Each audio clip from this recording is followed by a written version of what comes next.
Hello everybody, it's Andrew Hutchings here in Minsk, Belarus, trying to give you a little bit of a view. Not the most interesting view, but yeah, that's the city. The center is over that way. And what have older people told me about the Soviet Union? So, as you may or may not know, the Soviet Union in the early days was objectively extremely evil. Tens of millions of people were starved to death, and who knows how many were sent to gulags to be worked to death. It was not a good place. But that was the early days, and the Soviet Union was around for a while, like roughly 72, 73 years. So what was it like more towards, say, the 1980s, 1970s? Was it some hell pit of misery? Was everybody starving and no food on the shelves, and everyone poor and barely surviving? And the answer is, according to everyone I've talked to, no. Not how it was. And most of the older people I've talked to actually liked it. They're not all so idealistic about it, but they're pretty much all in agreement that it was not some horrible place in, say, the 1970s and 1980s. It was just a normal place. Now, of course, they didn't have capitalism, which means you couldn't say you want to work extra hard to be extra successful. You couldn't do that. You were forced just to be a normal, average person. And the thing is, although I'm very much against communism, I don't like it at all. I want to be able to work harder and do better than other people. That's just me, because most people are lazy, so if I'm forced to live at the same level as lazy people are living, I'm not going to be happy. But most people, if you take the general population, but they live all right. If you look at the average population in, say, the United States, and the average population here during the Soviet Union, yeah, the average population in the United States, I'm not going to make a comparison. The point is that the average population here, well, pretty much everyone, was not suffering. You went to school, you graduated, you went to your university, and when you graduated your university, you were assigned a house. If you needed one, you were assigned a car. It's funny, in school in the United States, grade 10 or 11, I think it was, we learned about the Soviet Union, and we learned that you had to wait years to get a car. Now, that is sort of true. Sometimes people did have to wait years to get a car. The catch is they were given that car. They didn't have to buy that car. So a lot of the older people really liked how simple life was, that they went to school, they finished school, they're given a job, they're given a house, if they need one, they're given a car, and that's that. They didn't have to work real hard to try to find a job, they didn't have to work super hard at their job. Life was easy, it was simple.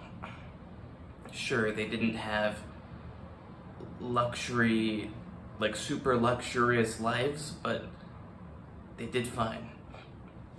Grocery stores had all the food they needed. If they wanted to go ice skating, if they're just walking past an ice rink, they decided, let's go ice skating. They just walked up to the ice rink. The people there would hand them ice skates, and they would skate around the ice rink. And then they'd hand back the ice skates at the end.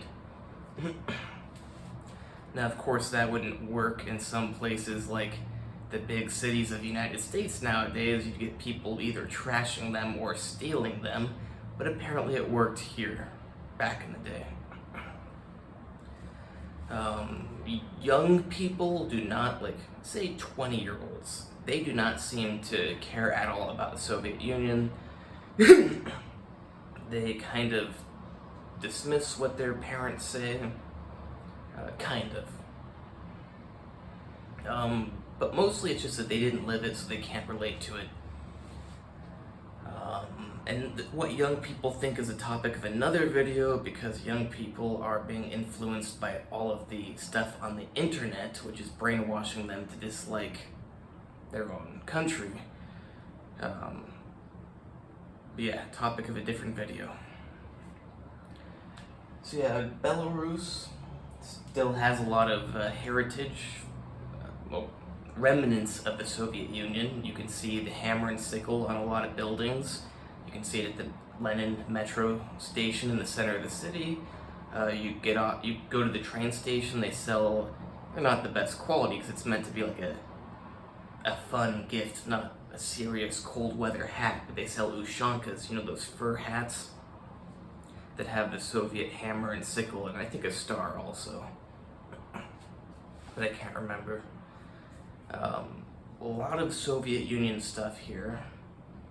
Oh, let's talk about some random remarks. So one thing I remember pretty clearly is when I was in a village, my wife's mother's village where she grew up, and it's all empty nowadays. Perhaps because everyone just wants to live in the city because they got this idea that you can live better in the city rather than in a village.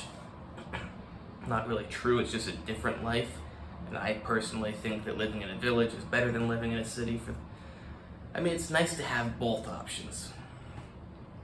But yeah, everything is empty there now, and her mom really reminisced about the days of the Soviet Union when everything was up and bustling around there, how they had a nightclub and all the stores were operating, because now you go there and there's like one gas station and that's all.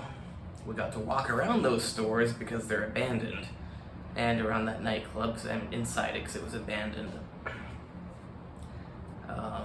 But yeah, people that are older liked the Soviet Union. I've actually not met a person who didn't like it. I've met people who will say like, oh, it wasn't that good, like you're just nostalgic, but they don't actually say like, oh, it was really bad. They're just like, it wasn't amazing, like it was just okay. But no one's telling me, oh yeah, we were starving in the streets and all the stores were empty and we couldn't get a car, and blah. So yeah, early days of the Soviet Union, undoubtedly, unarguably, objectively, extremely evil and horrible. Later on, not so much the case. Perhaps it was the death of Stalin which changed that. I don't know. All I know is that the people that I talked to certainly did not mind life in the Soviet Union, and many of them wish they could go back. And they think it would be good for their kids also because, you know, just go to school, you finish, you're given a job, you're given an apartment. Life is simple. Hope you like this video. Please like, subscribe, and comment. Check out my other videos.